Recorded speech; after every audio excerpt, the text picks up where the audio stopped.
So in previous class, we discussed about problems on amplitude modulation. That is nothing but conventional AM, also called DSB-FC. So double sideband full carrier system.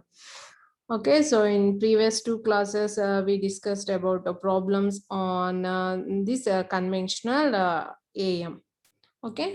So, ఒకసారి నేను unit 1 మళ్ళీ revision చేస్తానమ్మా. ఒకసారి introduction, అలానే ఏఎంని conventional AM generation methods, detection methods and what is the total power and what is the efficiency of the DSBFC. So, ఇవన్నీ ఒకసారి మళ్ళీ నేను రివిజన్ చేస్తాను. So we know that what is communication? Communication is nothing but exchanging the information or transferring the information from one point to another point. That is nothing but a communication. So communication is nothing but exchanging the process of exchanging the information or transferring the information from one point to another point. So in the electronic communication, that is nothing but radio or television communication. So that is nothing but the process of sharing the information between one or more points. What are the basic elements in a communication system for transferring the information? So first block we need is an information source to generate the information. How the information will be generated? It will be generated from the source. So we know we need a source to generate the information. And after that, whatever the information that will be available in non-electrical form, so that a non-electrical signal will be converted into the electrical signal by using a transducer. So that is also called an input transducer. So that converts the non-electrical information into electrical signal. After that, that electrical signal will be transmitted by the transmitter. So we need a transmitter block. So what is the purpose of the transmitter? Whatever the electrical signal that will be generated from the input transducer, so that is a weak signal. It cannot travel long distances.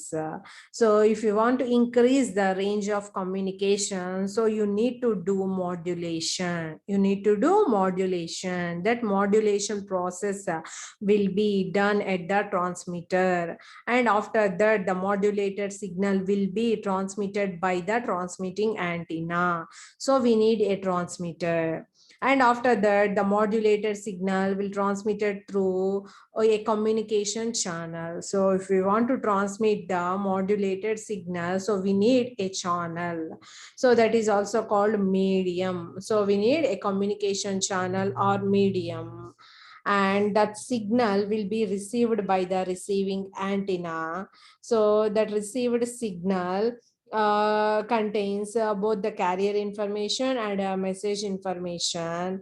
So what we are going to do, a demodulation. It will extract the original information from the modulated signal, and that original information is transmitted to the destination. And we have another block that is nothing but noise source. We have the possibility of interference of noise in the communication channel. So here is a source. That source will generate the noise. So this noise will add it to this modulated signal, and then it will be transmitted to the receiver. So these are the 6 blocks which are included in a communication system.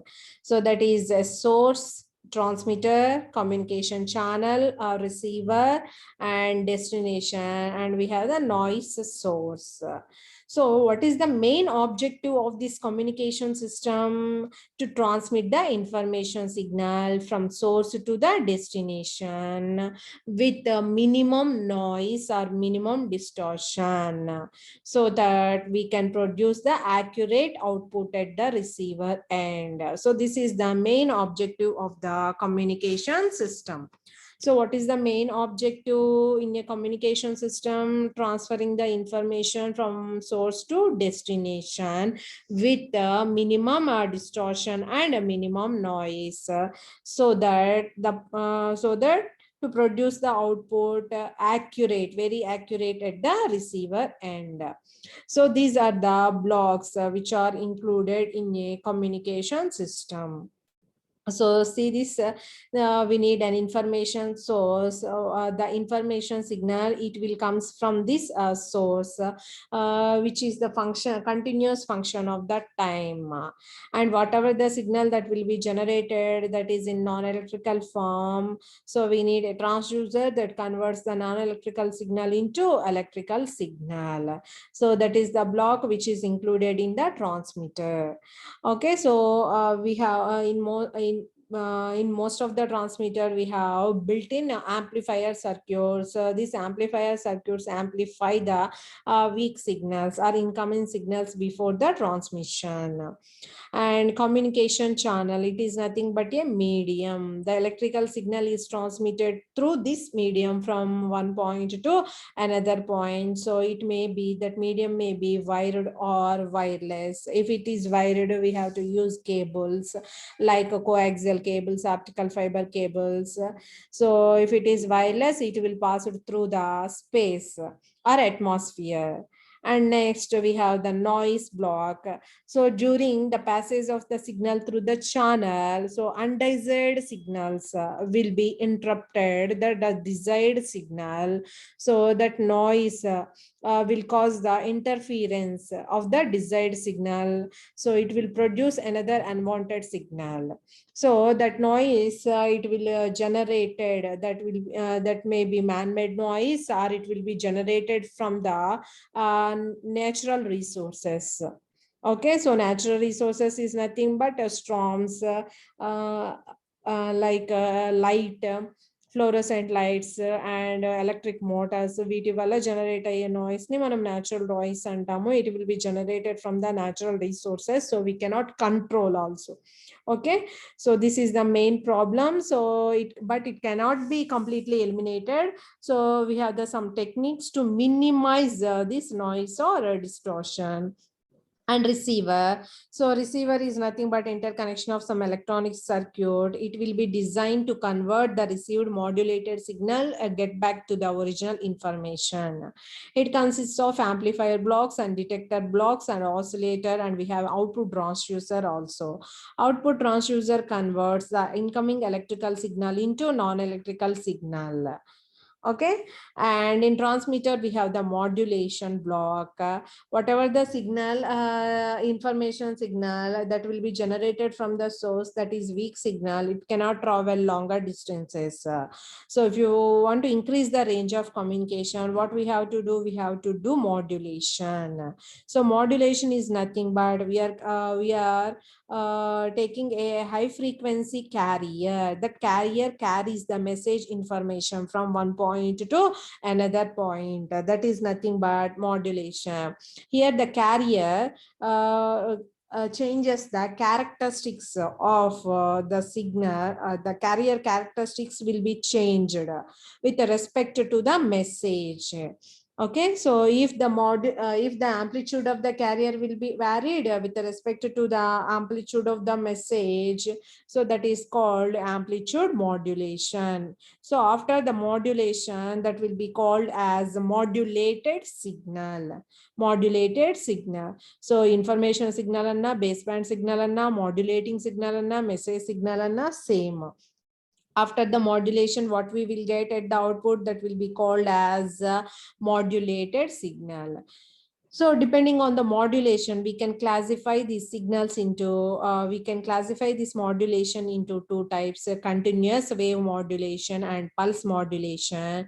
Whatever the carrier we are considering, that is, that will be in continuous in nature with respect to time. So that's why it is called continuous wave modulation. And pulse modulation, whatever the carrier signal, that will be in the form of a pulse. So that is called a pulse modulation. So what is the need for modulation? What is the need for modulation? So here the baseband signal or message signal that is in that is weak, that is a weak signal, so it cannot travel long distances. So this is the technique. Modulation is the technique that increase the range of communication. So what are the needs? What are the needs? We want to do modulation. Here is it reduces the height of antenna, it avoids the mixing of signals, it increases the range of communication, and it allows multiplexing of signals, and it improves the quality of reception. So first, the main consideration is the need for modulation is reducing the height of antenna. So the height of the antenna should be is lambda by 4. That is nothing but quarter the wavelength. Quarter the wavelength. So we know that the wavelength is equal to C by F. This is nothing but velocity of light. This is the frequency of the signal which we are going to transmit.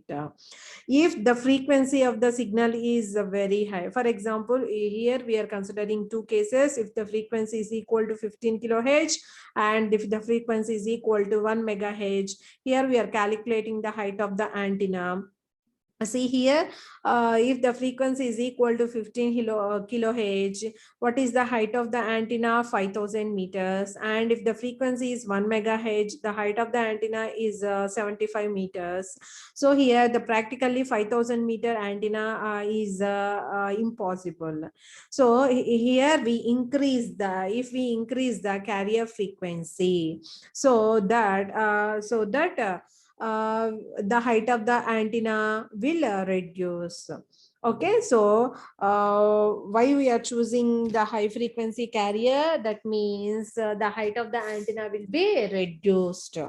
If we choose a high frequency signal, the height of the antenna will be reduced. And the second one, it avoids mixing of signals. How can it avoid mixing of signals? We know that the transmission of baseband, we have different information sources that will be generate, the information signals will be generated from the different sources. So there is the possibility of mixing of these all signals through in the communication channel or the medium. So if these signals will be mixed, so then it is difficult to separate these signals at the receiver end. So how can we avoid this mixing of signals? So what we have to do, we have to do modulation of these signals at different carrier frequencies. If we modulate these signals at different carrier frequencies, so that we can easily separate these signals at the receiver end. So these are the three signals. These three signals will be generated from the different sources, and these three signals will modulated at different carrier frequencies. So the signal will modulated at 100 kilohertz frequency, and this will be modulated at 200 kilohertz frequency, so that we can avoid the mixing of signals, and so that we can easily separate these signals at the receiver end. So that is the advantage of modulation. That is also the need for the modulation, and it also increases the range of communication. We know that the information signal that will be generated from the source, that is poor and means low frequency signal, that is called weak signal. So it cannot travel it cannot transmit long distances. So modulation, by doing modulation, it effectively increases the frequency of the signal, and also it increases the range of communication, so that the signal can easily be transmitted. Okay, so that is the increase, it increases the range of communication, and it allows multiplexing of signals. We know that multiplexing means sharing. Multiplexing means sharing. So if we want to transmit two or more signals over the same channel, what we are going to do, we are doing the modulation at different frequencies, so that here the channel share, here the common channel or the common transmission medium system shares the spectrum, what is available spectrum, so that we can easily separate these signals at the receiver end. So that means the channel allows the multiplexing of signals, and it allows adjustments in bandwidth. So generally the bandwidth of the modulated signal may be small or larger depending on the original signal. So by using signal to noise ratio in the receiver, so here the signal to noise ratio of the receiver, which is the function of the bandwidth. So by increasing or decreasing the signal to noise ratio, we can adjust the bandwidth and also improve the quality of reception. How can we improve the quality of reception? If the noise, if we reduce the noise, the quality of the signal also can improve, so that we can increase the quality of reception. Okay, so depending on the type of carrier, we are classified that modulation into two types: continuous wave modulation and pulse modulation. In continuous modulation further classified into two types: amplitude modulation and angle modulation. So angle modulation further classified into frequency modulation and phase modulation. In this first unit, we are going to discuss about amplitude modulation. So we know that the modulation is nothing but changing the characteristics of the carrier signal with respect to message signal. So what are the characteristics of the signal? It may be amplitude, frequency, and phase. So how can we define amplitude modulation? Here the amplitude of the carrier signal will be varied with respect to the amplitude of the message signal. So here the carrier characteristics, which characteristic will be changed, that is amplitude. So here the amplitude of the carrier will be varied with respect to the instantaneous amplitude of the message signal. That is nothing but amplitude modulation. Here, these are the signal representations. We are considering M of t is the message signal or modulating signal, which is low frequency signal, and C of t carrier signal. This is called high frequency signal, and it is also called radio frequency signal, and message signal also called audio frequency signal. Here the what is the characteristic of the carrier will be changed. Here the carrier amplitude will be varied with respect to the message signal. So this is the standard expression for the amplitude modulated wave. So we can write AC plus M of t into cos 2 pi FCT. So if we common AC, so what we get, 1 by AC into M of t into cos 2 pi FCT. So this is called amplitude sensitivity. So 1 by AC is called amplitude sensitivity. So it will be constant. And you can write M of t. M of t is nothing but AM into cos 2 pi FMT. If you substitute here, M of t is equal to AM into cos 2 pi FMT. Here AM by AC is called the modulation index. So these are the signal representations. This is a modulating signal or baseband signal, which is very, very low frequency signal. If the time period will be high, the frequency of the signal will be low. And this is a carrier, which is high frequency. High frequency means the time period will be low, and here time period will be high. So this is the amplitude modulated wave. Here, this is the carrier signal will be present at the output, and the carrier frequency and phase remains constant. Only the amplitude of the carrier will be varied with respect to the message signal. So that's why it is called amplitude modulated wave. And this is a maximum, and this is a minimum amplitude modulated maximum amplitude here, and we have the minimum amplitude here. So these are can be represented a max and a minimum. So this is called under modulation. Here the modulation index defines the depth of the modulation. So here Ka into M of t. So what we are taking here, magnitude we are taking here. So finally we can say this one is AM AM by AC. So here AM by AC defines the depth of the modulation. For depth of the modulation, here the modulation index is less than 1 for this condition. If the modulation index is equal to 1, this minimum position should touch the 0 level. When mu is equal to 1, means AM by AC is equal to 1, these two positions touch the 0 level. And if AM by AC is greater than 1, that is over modulated. Over modulated means ikkada positive unna minimum negative ku vastundi, negative unna minimum positive ku vastundi, dani valla manaki phase reversal anedi occur avutundi. So that is the drawback in the over modulation. That is the drawback in over modulation. So here you may observe, if a modulation index is greater than 1, you will get the phase reversals. So that is over amplitude modulated wave. That is called over modulated amplitude modulated wave. Okay, so here the modulation index determines the depth of the modulation. Depth of the modulation. So this modulated wave is demodulated at the receiver end. So in the demodulator, we can get back the original information from that modulated signal. So if you want to faithful reproduction of the original signal, so you should follow, or it must satisfy these conditions. So the modulation index should be less than 1. So then only you will get the faithful reproduction of the signal at the receiver end. And the bandwidth must be small compared to the carrier frequency. Compared to the carrier frequency. So we can say the modulating message, the carrier frequency should be very, very high when compared to the modulating signal frequency, FM. FM కన్నా మనకి FC అనేది ఎక్కువగా ఉండాలి.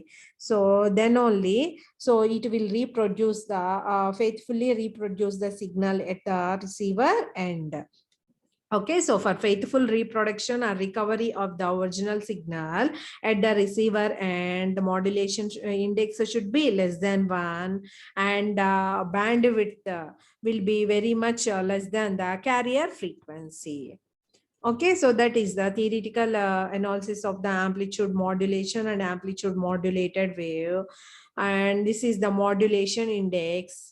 So the same expression, this is the standard expression for the AM wave, and Ka is called amplitude sensitivity. And if you substitute M of t is equal to AM into cos 2 pi FMT, so that AM by AC is nothing but the modulation index, and also called the depth of modulation. It is a dimensionless constant. It is a dimensionless constant. If AM and AC will be given, you can calculate the modulation index. Otherwise, from the modulated wave, from the output waveform, or from the modulated wave also, you can calculate the modulation index by using the formula A max minus A minimum by A max plus A minimum. So how can you get the A max and A minimum values from the known values? A max is equal to AC plus AM. This is nothing but amplitude of the carrier, and this is nothing but amplitude of the message signal, and AC minus AM. Okay.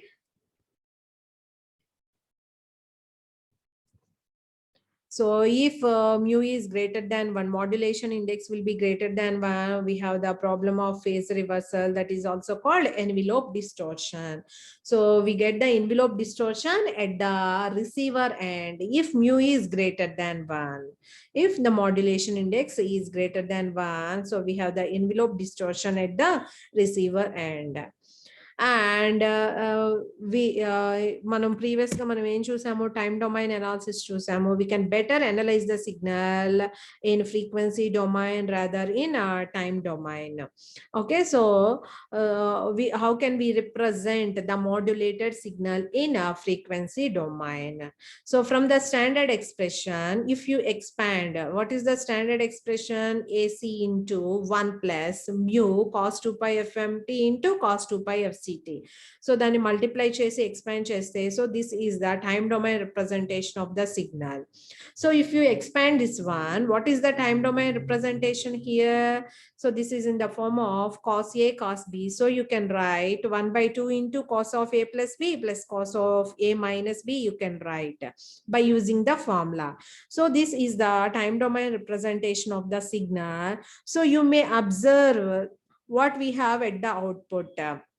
First term is the carrier component, and what is the amplitude here? AC.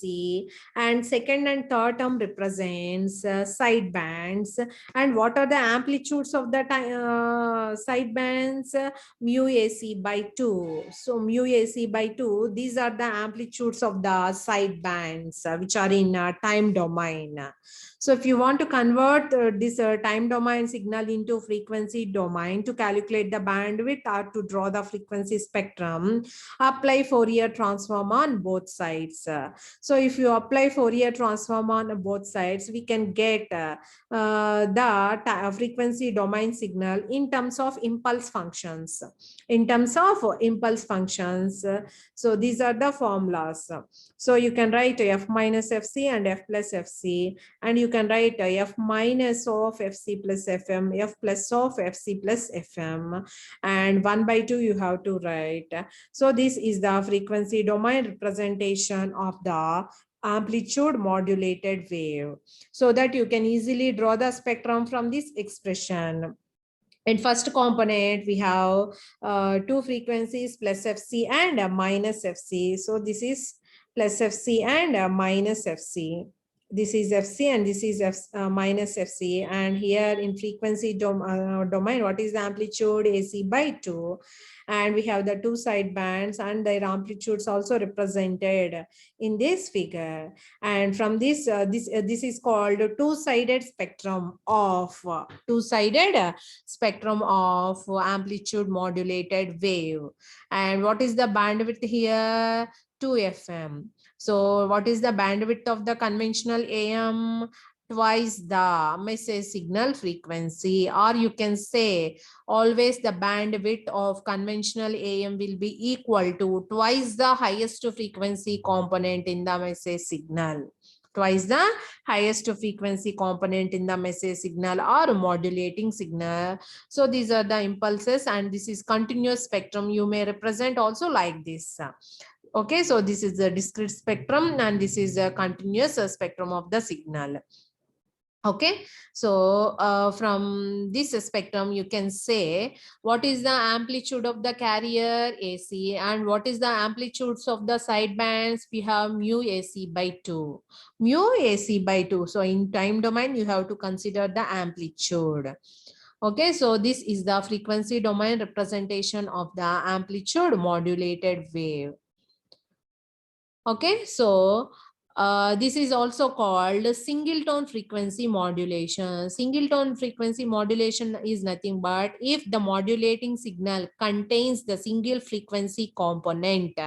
So that resulting modulation is called single tone amplitude modulation. So మనం ఇప్పుడు ఏదైతే analysis చేసామో this will be also called single tone modulation. So in the message signal, what we are considering one frequency component, that is FM and consider cheskunnam manam message signal lo. So that's why this is also called a single tone modulation. Means if the message signal contains a single frequency component, that is called single tone modulation. And if the message signal contains two or more frequency components, that is called multi-tone modulation. Okay, so in next class, I will explain about power relations in AM wave and multi-tone modulation ante enti. So ivanni next class lo chuddam. Okay.